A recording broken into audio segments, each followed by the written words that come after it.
Hi there, mindful being. I'm just going to give this a couple of minutes and allow some people to arrive. Nancy, hello.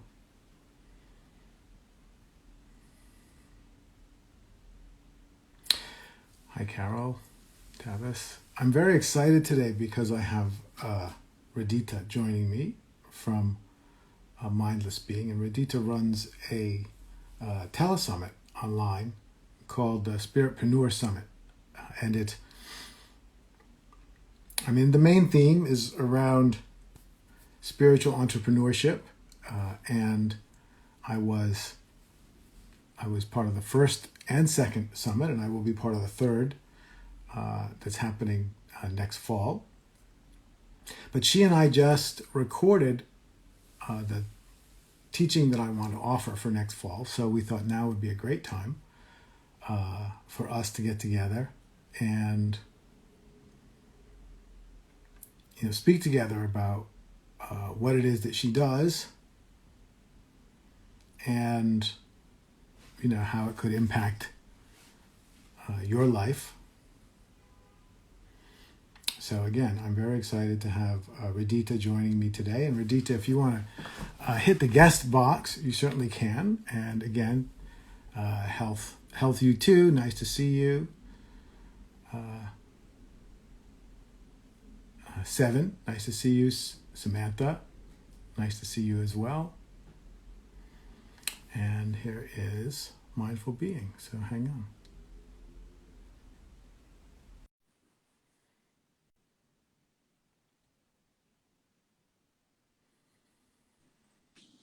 Hi there. How are you? Hello, Jeff. How are you? Very, very good. I'm going to back up because my head seems a little big, but great to see you. And you just heard a very brief introduction that I gave. And I planned for us to speak for, 45 minutes or maybe 40 minutes. We'll see how it goes. But I wonder if you could start by telling us a little bit about the Spiritpreneur Summit that you've been running for the past 2 years and your plans for running one in the future. And by the way, since we last spoke, I found out that Daniel has also been part of the Spiritpreneur Summits. Daniel was my guest a few weeks ago, Daniel Allen, and I don't think I had realized that he had been on both. He was on for both years, right?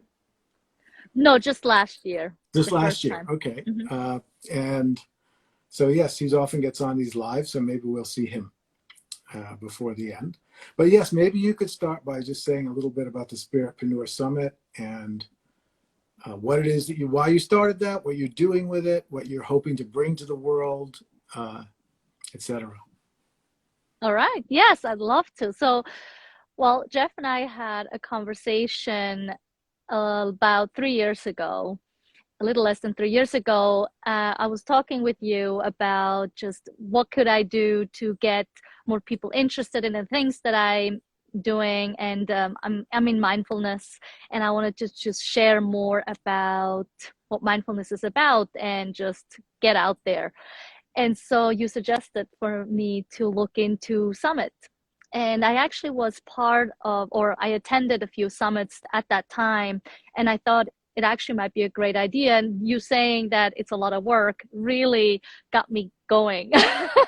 That really made me say like, okay, if something is a lot of work, it must be for me. So then I decided to look into it. And I don't know how you probably know how these things come up, right? You just all of a sudden have an idea and it just pops in your head. And so Spiritpreneurship Summit was what came to mind.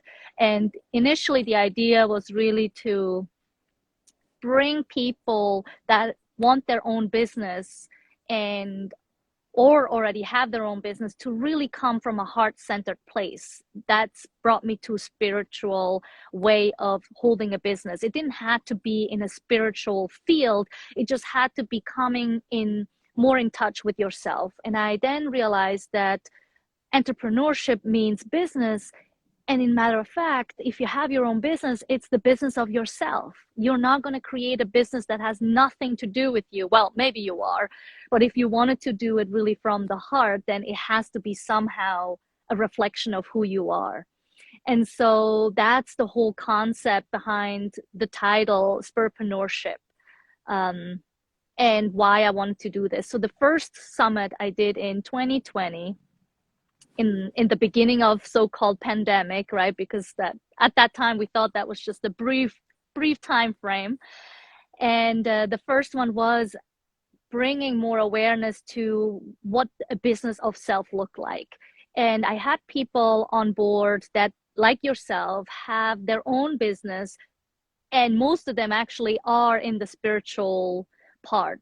So they really live that way. And it was really interesting to see how everyone had the same core.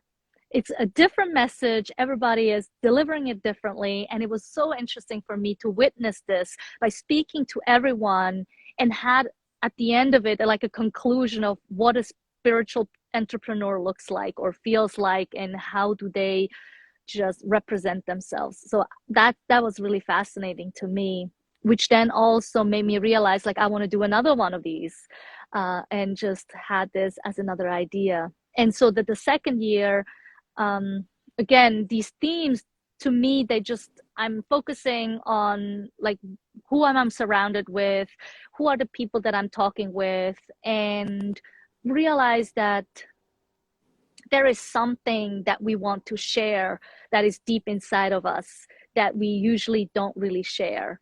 And so for me, it was to speak with people that I'm close with to really get to that core. So we're not really just talking about the, if you want to call it superficial, like the surface, right? To really get to the core. And so the second one was about the evolution of self, where we talked about awareness and breath, and just what is the evolution?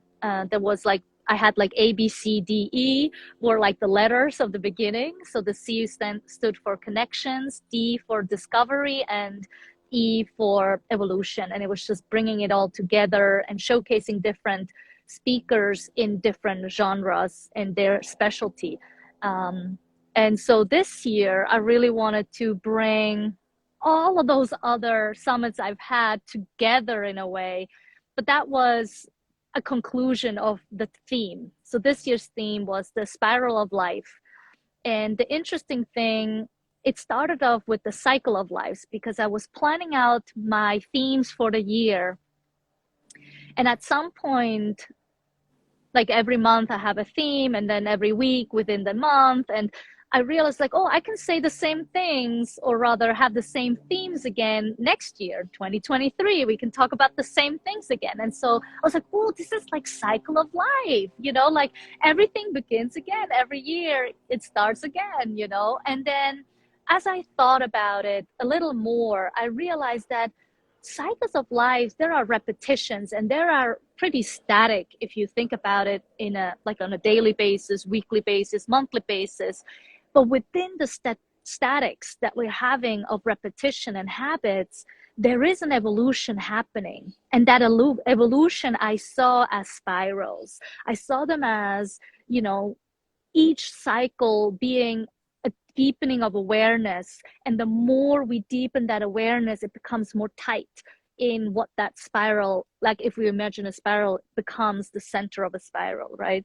But then I realized like, it never ends. There is not an end to this, right? As you always speak about the cosmos and how we see things. And I'm just reading your book, The Path of Spiritual, the Breakthrough. And it's just really seeing it from a different angle. And these spirals pretty much reflect these experiences that you've had, like you're going in deeper, and then you discover a new experience, a new awareness, and you start a new spiral, which is a new cycle, and you're just deepening again. So that's pretty much these 3 years in a nutshell. Oh, that's fantastic. So I want to get more into the theme of this year, but first, I still want to go back a little bit, and because you said after the first year, you had a good sense, or you kind of were able to see what a spiritpreneur was. And so obviously a spiritpreneur is someone whose spiritual interests are the center of their business, but in more detail, what I'm wondering is, can you talk a little bit about what is a spiritpreneur? What is, it's a great term, first of all, and it deserves to be explored a little bit and defined a little bit. So can you tell us what a spiritpreneur actually is? Yeah, so what's really interesting about that is I actually never thought about it.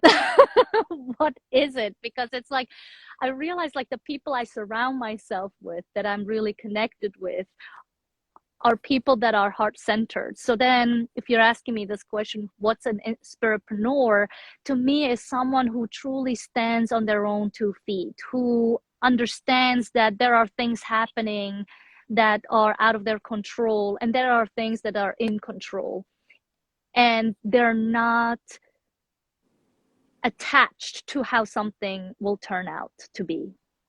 So I think it really is this play by play of just exploring self and finding the sense of evolution within yourself, within the environment you're in, and just seeing how it all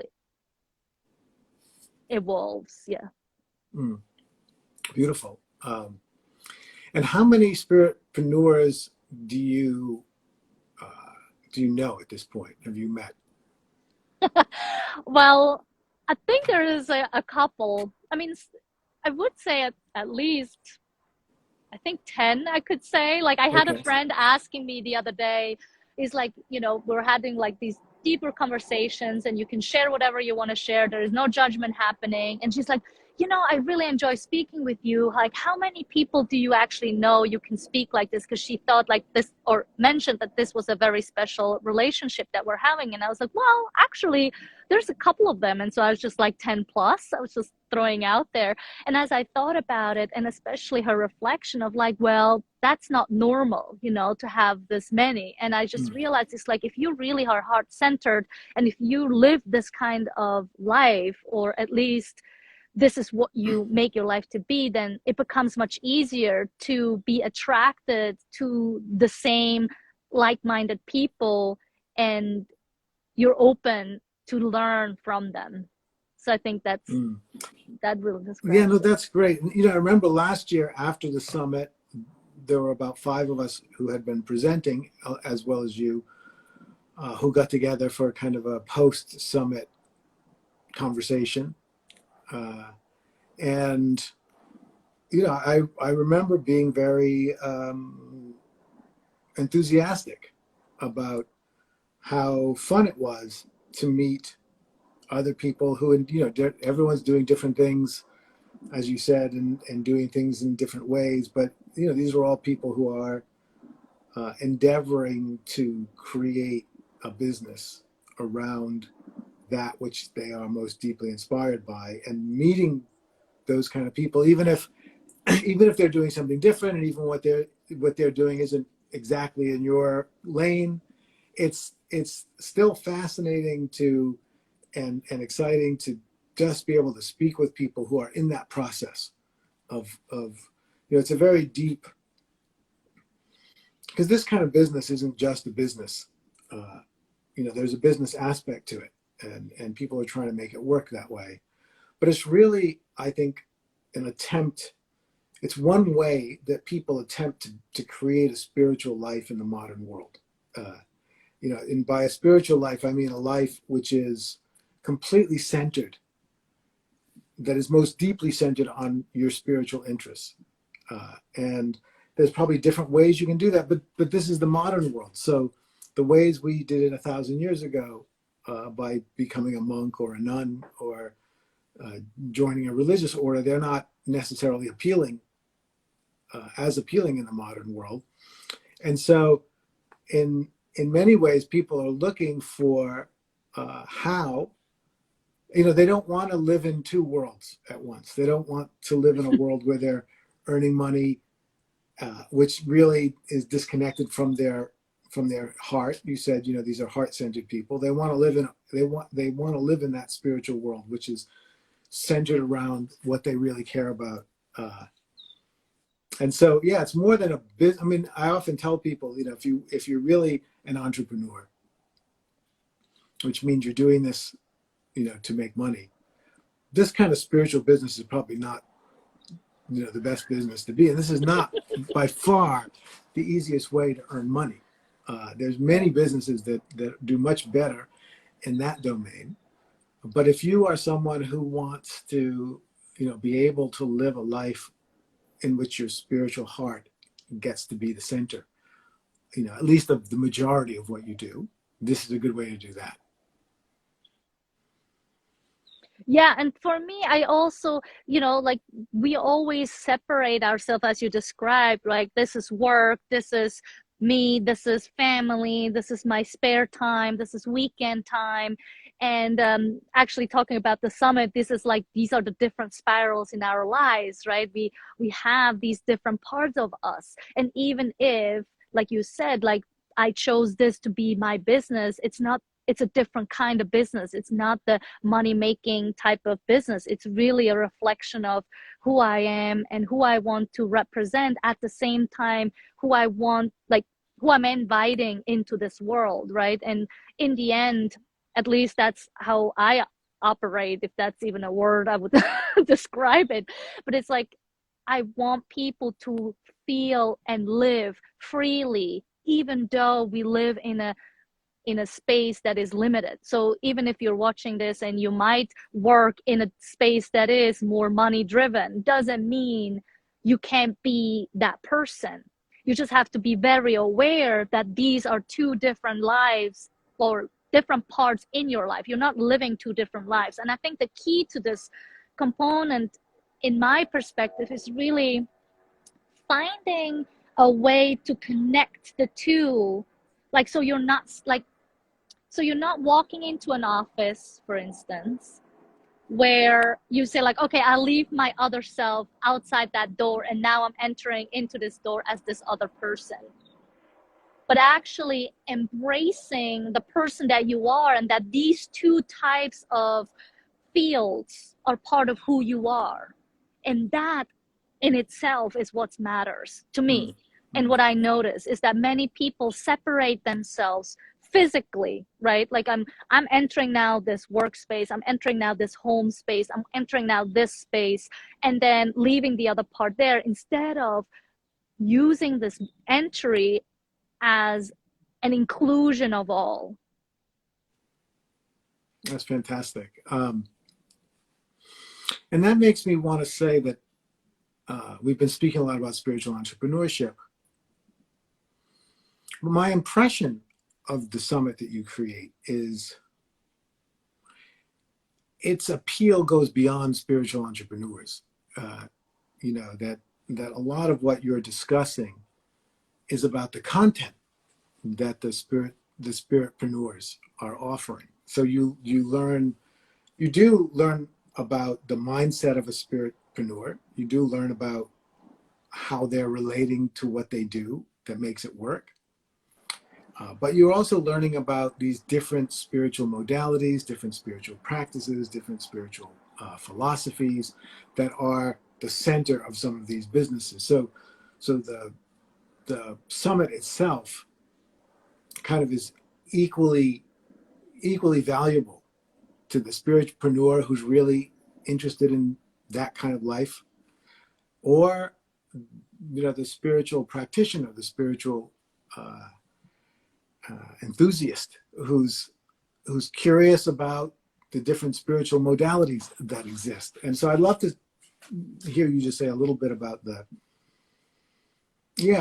broadness of the appeal that this summit has for people.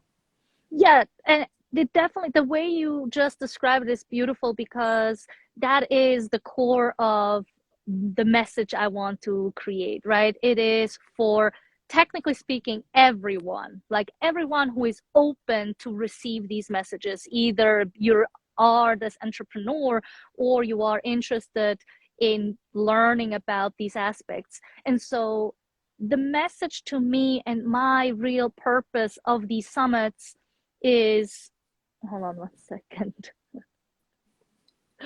I have this reminder, the social media reminder that I pops understand. up.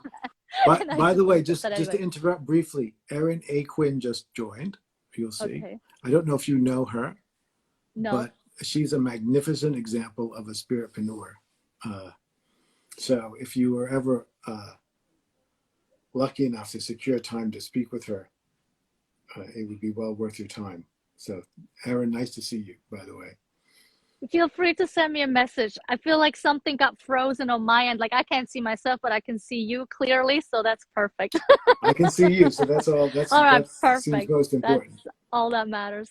Yeah, and so coming to this theme, like for me, it really is, I want for people to see their everyday lives as the opportunity living fully. And that to me is what spiritual way of living is, right? It is seeing the possibilities and seeing the opportunities, and that there is nothing besides our own limited beliefs that will limit that part of it, right? I mean, you're mentioning this in your book so many times in different ways, is how there is a way we can limit ourselves, right? And it's just up to us. And I think for me, these summits are really here to open people's perspectives and eyes and ears and just get a different sense of where they stand and where they could be going, and that there is, the limitations are on you. Nobody else puts any limitations on you. That is up to you, what actions you want to take, what dedications you're bringing, and consistency that you're bringing, so that really is what, for me, my mindful being entrepreneurship really is here to do, is to really help people connect to that part of themselves more and not feel that they can't do or be something that they envision to be. Yeah. Beautiful. And that brings me to wanting to ask you about mindfulness itself, because mindfulness was we all have different gateways that bring us into this world, this spiritual world. And from what I know about you, mindfulness was the gateway. It was the door that opened for you, right? And so that would be a good example of, we talked about a few weeks ago, use the language of spirals, and particularly spirals that are, they keep going around in cycles, but they keep going higher and higher. And I tend, in my book, I tend to use the language of dimensions of reality, or worlds of possibility. But essentially, the same idea is, you're kind of going around in one world of possibility, and then boom, you find yourself in another world of possibility. And all of us have some doorway that gets us through to the next level. Whatever, it can be an insight, it can be a practice, it can be a teacher, there could be a lot of different doorways that break you into the next level. But it sounds like mindfulness was a practice that took you from one level to the next. And so I would just love to hear you speak about the role that mindfulness played in your own path, especially as a vehicle for breakthrough, or a vehicle for an invitation to a different world of possibility. Yeah, I mean, to bring it to the mindfulness aspect, it started first with an awareness. It started about 2010, is when I did my yoga teacher training, because I couldn't find a job in the States because I didn't have a college degree, because I come from Europe, and in Europe you do apprentices, and that just wasn't anything. I've been working for 10 years and you come here and then people's like, oh, you don't even get an interview because it doesn't have these requirements of college degrees. And so I really had a very difficult time for over a year to really find something legit, because the things I found were like the backdoor things that just looking for someone to fill in a position that is just some strange position. And so then at some point I was just a little fed up to find a job and just kind of discouraged. And my husband just threw out a comment. He's like, "Oh, didn't you want to do something with yoga?" So I was like, "Oh yeah, great idea. Let me just look into this." So I did a 1 month full intense yoga teacher training in a place that was very open-minded, in like, you create your own ideas, you bring your kind of yoga into the world. It wasn't a specific theme, like a center that was theme oriented or there, to bring through their ideas. And so that allowed me to really explore in that field of movement, which I came from dance to the States, and it really stayed in that environment. And I was really drawn to the teachings, the Buddhist teachings and the yoga teachings, and it was just very interesting to me. And shortly after that, I went to Vipassana meditation retreat, the 10-day silent retreat, and that was kind of like the beginning of realizing like anything is possible. And obviously after this, I got a job offering in a German company that understood my background. So I was working for a company for 6 years, and I didn't really get into that field as much. I was teaching yoga off and on, so everything fell into place in different ways. And only when I lost this job at this German company, I had my son. He was like 1.5 years old, or not even. He was just under 1 year old. And I was like without a job, and someone once again said like, "Oh, didn't you always wanted to go to college?" Because close to my home, there's a community college. And then I went to college, and I noticed how I was really like, I started taking art classes. I was doing a liberal arts program. So you really get opened up to many different themes. But I was in my mid 30s. So I have these different, when you are at a certain age, you have these different themes that just draw you.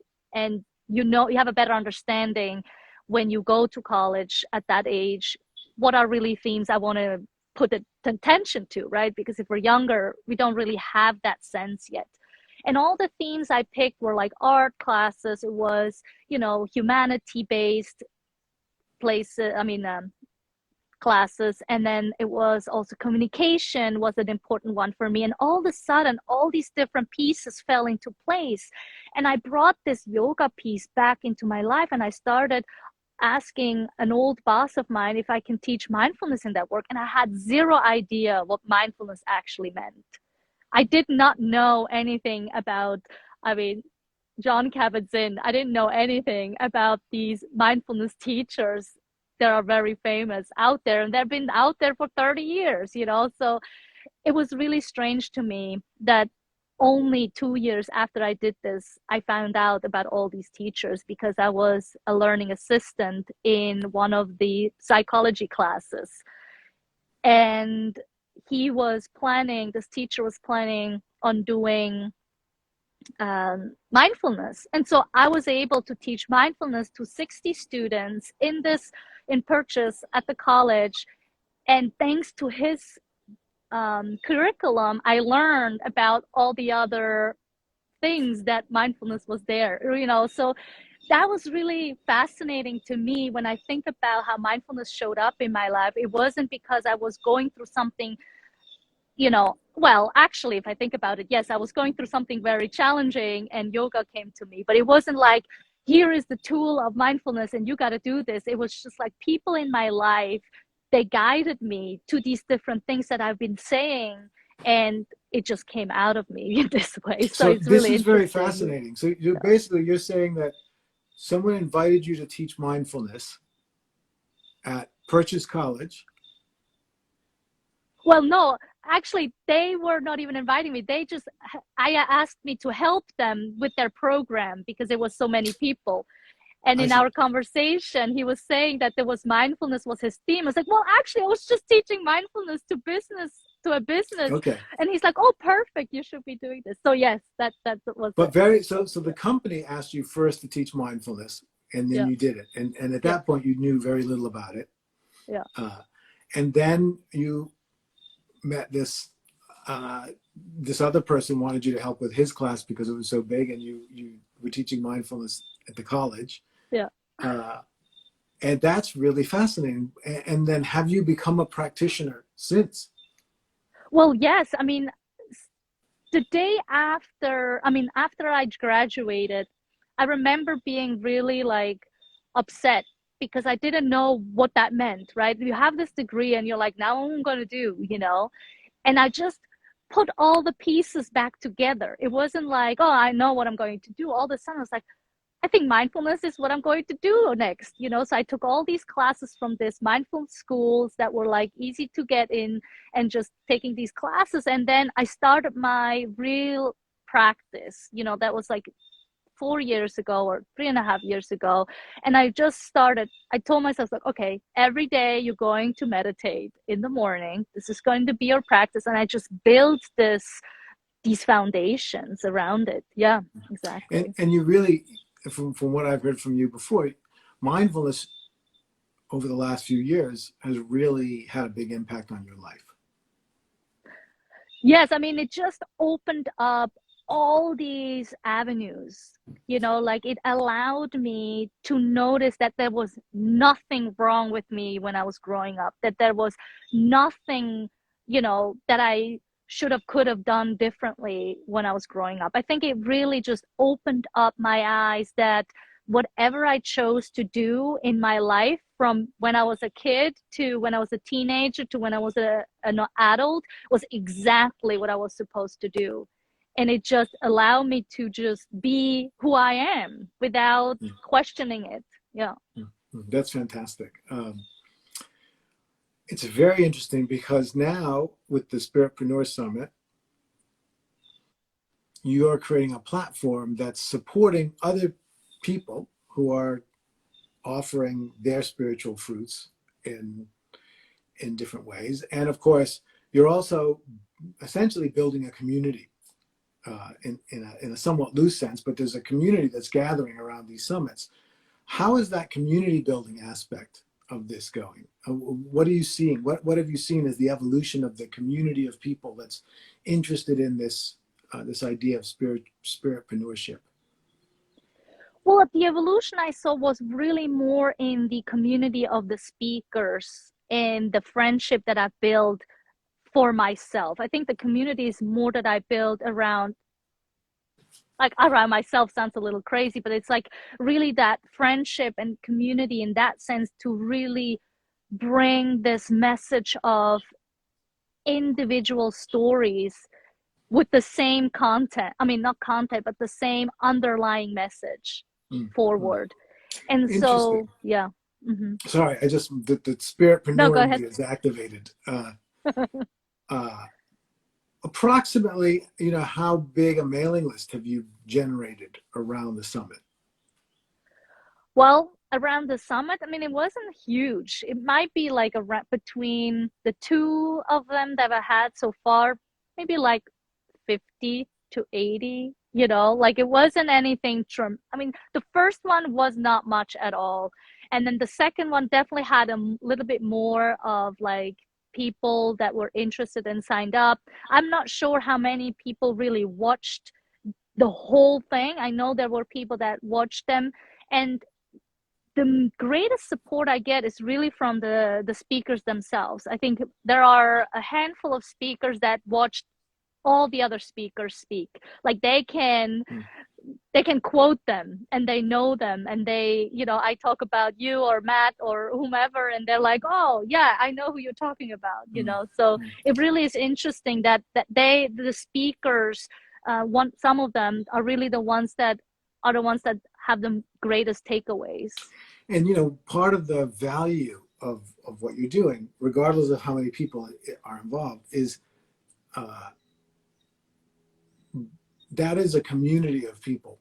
So I guess I just want to encourage you to think about not just the speakers, but everybody who expresses interest, who registers, who, if they go to even just one event, that they are self-identifying as being interested, and it'll be great for them, and it'll be great for you, and it'll be great for all the speakers if that community begins to congeal, begins to become more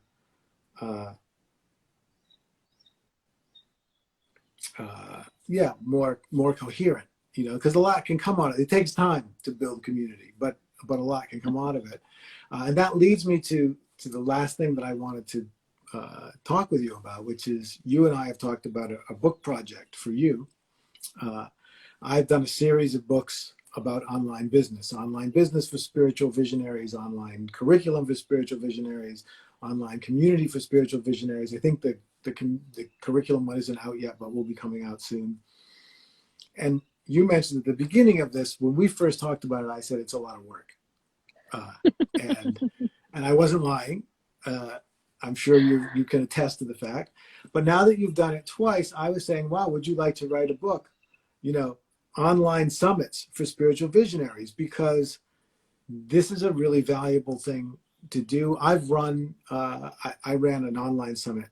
I did my first online summit in 2005. So I was like way ahead of the curve on that one. And in those days, it was a different ball game. But, I did one a couple of years ago.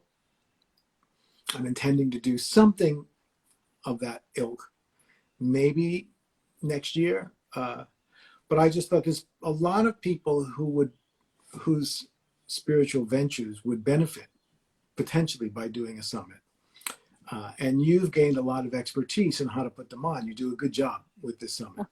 You did a good job with your first one and the second one, and I'm sure you'll do a good job with this one. And you seem to have learned a lot about how to streamline the process. So yeah, I just wanted to give you a chance to speak to the forthcoming book, Online Summits for Spiritual Visionaries, that I realize you haven't even started yet, but that we've at least I actually have. Okay, there you go. No, I have started, especially because it was just so because I'm at the beginning for the next one, it actually also helps me really think about it in different ways. And not that I'm actually going to change much about the upcoming one, because it's just the systems and the processes will remain the same. But thinking about all the different thoughts, I noticed that I didn't think much about how to create it or how to structure it or how to put it out there. I just started one step after the other and just thought about what's the next thing I need to do now? What's the next thing? What's the next thing, right? And so by writing this, it really gives me this opportunity to showcase that there is multitudes of ways on how you can have a summit. I chose to have a 5-day summit, Monday through Friday. But you can do a 2-day, a 1-day, a monthly one. You can do a once a week one. There are so many different ways of creating a summit. And I realized that sometimes we can get too overwhelmed. As I'm writing it, because I'm not the person that overthinks things. I'm just starting things and I just do it. And once I start, I finish them, even if it's maybe just not as complete or as detailed, but I will finish them. And so with this particular one, I wanted to give people the opportunity that anyone can have a summit. And it really requires you to not overthinking, because the moment you overthink, the moment you feel oh, what about that part? What about this part? What if I don't have so many speakers? What if I don't know this? Then the chances are that we're not going to do it, because we're going to hold ourselves back in bringing so much valuable information forward. And the one takeaway that I have from all my summits, and the reasons why I put this as one of my main focuses of a year, is because I'm taking away so much. There doesn't go a day, even after our first conversation, there is right away, there are conversations that I'm having, and something that we spoke about comes up. It's oh, this is exactly what we talked about. You got to chime in September and listen to it. It really, there's so much that happens because we are made of experiences. we wouldn't exist if there wasn't something that happened to us before this moment, right? And so sharing this and having this exchange with one another, it just multitudes the experiences and possibilities by 2 and then by 4 and by 8. And so that really is what I noticed by why I'm so excited about writing about this, is because it's maybe just a one-time thing in 1 year, but that one time can make such a difference for yourself that you want to do it again. You Yes, know? So.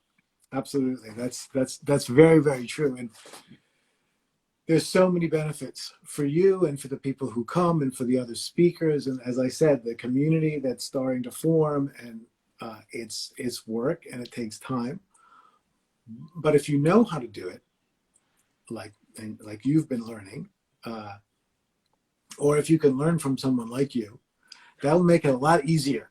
You know, this is very hard if you're trying to figure it out as you go along. But when I write these kind of books for spiritual visionaries, I try to just give exactly the simplest formula for what I've experienced as works. And if you said don't overthink it, but also if you don't overextend yourself, if you don't make things complicated for no reason, you can create fairly simple systems that won't overburden your life, that will bring in results that will be satisfying and valuable. And that's, I'm sure when we finish and are ready to publish your book, you will have outlined that for the creation of summits like the Spiritpreneur Summit. So with that, Radhika, I want to thank you very much for being here today, and thank everyone who joined. Please check out the Spiritpreneur Summit. I guess the webpage for next year wouldn't be up yet. Yes, it's up. I have it up It's already. Up. Yep. So it's if you up. follow Radhika's Instagram account, then I'm sure you'll get all the news as it gets available. Yes, you can find on my website, mindfulbeingllc.com/summit. There's the outline for this year and who the speakers are, and also there is you can access 2020 and the 2021 you can access by submitting your email address, and then you get access to it that way. So if you want to get a sneak peek of what happened in the past and get an idea of what to expect for the coming year, please check them out. Fantastic. All right. Thank you so much, Radhika. And again, thank you everyone for being here today. Thank you so much. Okay. Take care. Bye now. Bye. Take care.